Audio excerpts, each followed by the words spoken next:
നമസ്കാരം, നിഷേധൻ SM വ്ളോഗിലേക്ക് സ്വാഗതം. ഇത് ദയേട്ടൻ മാഹി, തലശ്ശേരി മാഹി എന്നാണ് വരുന്നത്. ദയേട്ടന് 3 ആഴ്ചൻ്റെ മേലെയായി ശരിക്കും ചികിത്സകൾ. ഇന്നിപ്പം സെക്ഷൻ ചികിത്സകളൊക്കെ കഴിഞ്ഞ് ദയേട്ടൻ ഇന്ന് വീട്ടിലേക്ക് പോവുകയാണ്. നമുക്ക് ഒരിക്കലും, കാരണം ദയേട്ടൻ്റെ ഒരു മനസ്സ് ശക്തി അത് ഭയങ്കരമാണ്. പാട്ടുപാടിയും ഹാപ്പിനെസ്സായിട്ടും കൂടുതൽ നന്ദി പറയേണ്ടത് ദയേട്ടൻ്റെ വൈഫിനോടാണ്. അത്രയും ക്ഷമയോടെ വീട്ടിൽ നിന്ന് റൂംസിലൊക്കെ നല്ല രീതിയിൽ ട്രെയിനിങ് ചെയ്ത് ദയേട്ടന് വേണ്ട എല്ലാം നിർവഹിച്ചു കൊടുത്ത്, ആ ശക്തി കൊടുത്ത്, ഇങ്ങോട്ട് നമ്മുടെ ക്ലിനിക്കിലേക്ക് വരാൻ പറ്റാത്ത സാഹചര്യമായിരുന്നു ആദ്യം. ആ ഒരാഴ്ച നമ്മുടെ ചേട്ടൻ താമസിച്ച റൂമിൽ ചെന്ന് ചികിത്സ ചെയ്യുകയായിരുന്നു. ഫസ്റ്റ് വീക്ക് ചികിത്സ കഴിഞ്ഞവിടെ തന്നെ ചേട്ടനൊന്ന് നടക്കാനൊരു ഉഷാറായി അല്ലേ? എന്തായിരുന്നു ആദ്യം അനുഭവപ്പെട്ടെ? ഇവിടെ വരുമ്പോൾ എന്താണ് അനുഭവപ്പെട്ടെ?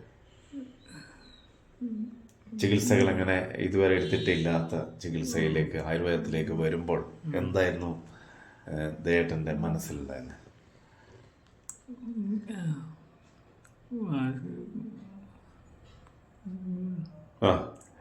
ശീലമില്ലായിരുന്നു. അപ്പൊ നമ്മളുടെ ആദ്യത്തെ ട്രീറ്റ്മെന്റ് വരുമ്പോ എന്താണ് തോന്നിയത്? ഒരു മാറ്റം വന്നു, നടക്കാനുള്ള മാറ്റം വന്നു, ഉറക്കങ്ങളൊക്കെ കിട്ടി അല്ലേ? ശരീരത്തിനും ആരോഗ്യത്തിനും ഒരു കുളിർമ വന്നു, നടക്കാൻ മനസ്സിനൊരു ശക്തി വന്നു, മസിൽസിനൊക്കെ ശക്തി വന്നു. കൂടെ ജയിലിൻ്റെ പാട്ടും അടിപൊളിയായി പാടി. ഇത് പച്ചപ്പനന്തത്തെ നമുക്ക് വേണ്ടി സമർപ്പിച്ച M. ജയചന്ദ്രൻ സാറിൻ്റെ മ്യൂസിക് ഡയറക്ടറിലാണ് ആ പടത്തിൽ ആ പാട്ടുണ്ടായത്. അപ്പോൾ ഇതൊക്കെ കേൾക്കുമ്പോൾ സാറിന് നല്ല ഇതുണ്ടാവും. കാരണം വെച്ചാൽ ഈ അവസരത്തിൽ ആ പാട്ട് മനസ്സിൽ നിന്ന് വിടാതെ, ആ പാട്ട് മാത്രമേ ചേട്ടനിപ്പം ഓർമ്മയുള്ളൂ. പക്ഷെ ആ പാട്ട് പാടി പാടി പാടി അത് പാടണം കേട്ടോ ചേട്ടൻ. എന്നും പ്രാക്ടീസ് ചെയ്യണം. ആ പ്രാക്ടീസ് ചെയ്യുമ്പോൾ നമ്മളിപ്പം ചേട്ടൻ അന്ന് വരുമ്പോൾ ചേട്ടൻ്റെ ശബ്ദം പോലും സംസാരിക്കാൻ പോലും ചേട്ടനെ കുറച്ച് പ്രയാസമായിരുന്നു. പക്ഷെ നല്ല രീതിയിൽ സംസാരിക്കാൻ പറ്റുന്നുണ്ട്. ഇതന്നെ ഏറ്റവും നല്ലത്. സംഗീതം എപ്പോഴും നമ്മുടെ ആരോഗ്യത്തിന് ഏറ്റവും അത്യന്താപേക്ഷിതമാണ്. ആരെയും നമ്മൾ ആയുർവേദ ചികിത്സകൾ അടിച്ചേൽപ്പിക്കുന്നില്ല. അവരെ മനസ്സ് ശാന്തമായിട്ട് അവർ വരിക, ചെയ്യുക. സുരേഷ് സാർ എന്ന ആ അതുല്യമായ ജനകീയ ഡോക്ടറുടെ ചികിത്സയും ആ ഡോക്ടർ തന്ന നിർദ്ദേശങ്ങൾ അതേപടി കൊടുക്കുക മാത്രമേ ഞാൻ ചെയ്തിട്ടുള്ളൂ. അപ്പം അത് ഏറ്റെടുത്ത് എല്ലാം ഭംഗിയോടുകൂടി അതിനെ എല്ലാ എനർജിയോടുകൂടി സ്വീകരിച്ചത് ദയേട്ടനാണ്. ദയേട്ടൻ ഇനിയും ഉഷാറായിട്ട് വരും. അത് വരാൻ ദയേട്ടൻ്റെ മനസ്സിൽ നിന്ന് തന്നെ വേണം. എല്ലാ ദിവസവും ചേച്ചി പറയുന്ന നിർദ്ദേശങ്ങളും നമ്മൾ തന്ന ആ ചികിത്സയുടെ ഭാഗമായിട്ട് തന്ന എക്സസൈസൊക്കെ ചെയ്തിട്ട് ഏട്ടൻ ഉഷാറാവും. ഓക്കെ, എന്താ പറയാനുള്ളത്?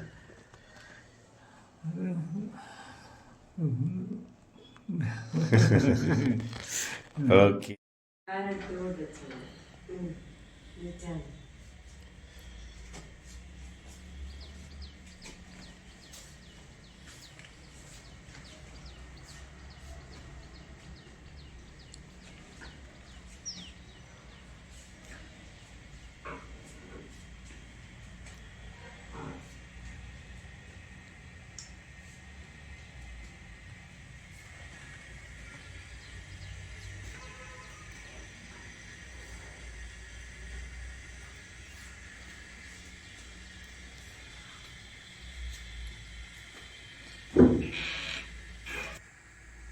ദേട്ടാ ഹായ് പറഞ്ഞേ. ഹായ് പറഞ്ഞേ. ആ ഹായ് പറഞ്ഞേ. ആ ഇപ്പം എങ്ങനെയുണ്ട് ദേട്ടാ? കുഴപ്പമില്ല. എത്ര ദിവസമായി നമ്മളിപ്പോൾ തുടങ്ങിയിട്ട്? 3 വീക്ക്, 3 വീക്ക്, 3 ആഴ്ച. ആ എങ്ങനെയുണ്ട്? സന്തോഷമാണോ? ദേട്ടൻ എങ്ങനെയാണ് വന്നേ അല്ലേ? അന്ന് എണീറ്റിരിക്കാൻ പറ്റുന്നില്ല. ഇപ്പം എങ്ങനെയുണ്ട്? സ്വയം ഒരു വോക്കറുണ്ടെ പിടിച്ച് നടക്കാം. അങ്ങനെ വോക്കർ വേണ്ട, ചേച്ചീൻ്റെ കൈ മതി അല്ലേ? എന്താ ചേച്ചീൻ്റെ പേരെന്താ? മക്കളെ പേരെന്താ?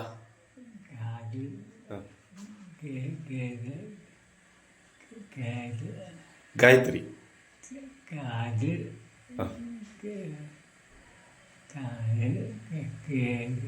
ആ മോൻ്റെ പേരാ? മരുവാൻ്റെ പേരാ?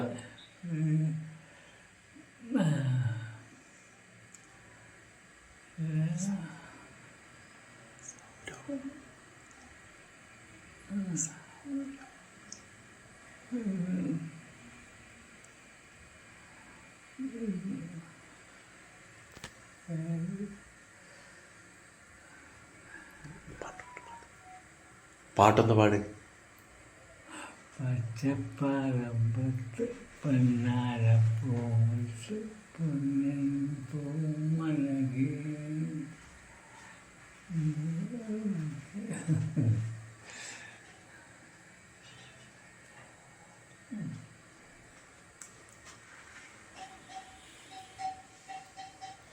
എങ്ങനെയുണ്ട്? ഇഷ്ടമായ?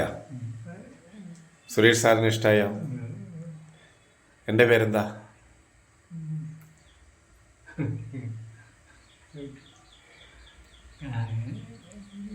ഷെറിൻ. ഓക്കെ, ഇന്ന് എനിക്ക് കൈ തന്നെ. ഇന്ന് നമ്മൾ ട്രീറ്റ്മെൻറ്റ് ചെയ്ത് ഇന്ന് ഏട്ടൻ വീട്ടിൽ പോവാണ്. വീട്ടിൽ പോയിട്ട് കറക്റ്റ് എക്സസൈസ് ചെയ്യണം. വെറുതെ കിടക്കരുത്, പകലൊന്നും വെറുതെ കിടക്കരുത്. ആ കിടക്കുന്ന സമയത്ത് നടക്കുക, പതുക്കെ നടക്കുക, TV കാണുക, നല്ല വായിക്കുക, പാട്ട് പാടുക. കരോക്കെ പോലെ മൊബൈൽ എടുത്തിട്ട് പാട്ടെടുത്തിട്ട് പാടി ത്രോട്ട് ക്ലിയർ ആക്കുക. നമ്മൾ പാടിയാലേ ഇതാവുള്ളൂ. നമ്മൾ ഗായകരല്ല. ആ ത്രോട്ട് ക്ലിയർ ആക്കാൻ വേണ്ടിയിട്ട് പാടുക. നല്ല പറയുന്ന പഴയ പാട്ടുകളെല്ലാം. പിന്നെ എന്തായാലും ഇഷ്ടമുള്ളൊരു പാട്ടുണ്ടായിരുന്നല്ലോ, ഇപ്പൊ പാടി. പച്ചപ്പനന്തത്തെ പുന്നാരപ്പൂമുത്തേ ആ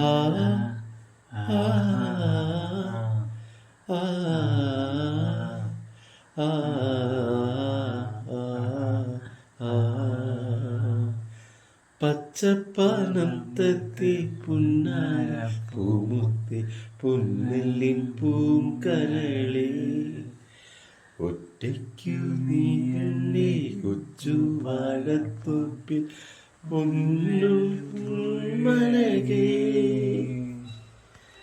പച്ചപ്പനന്തത്തെ പുന്നാരപ്പൂമുത്തേ പുന്നെല്ലിൻ പൂങ്കരളേ പൊന്നഴകേ. Very good.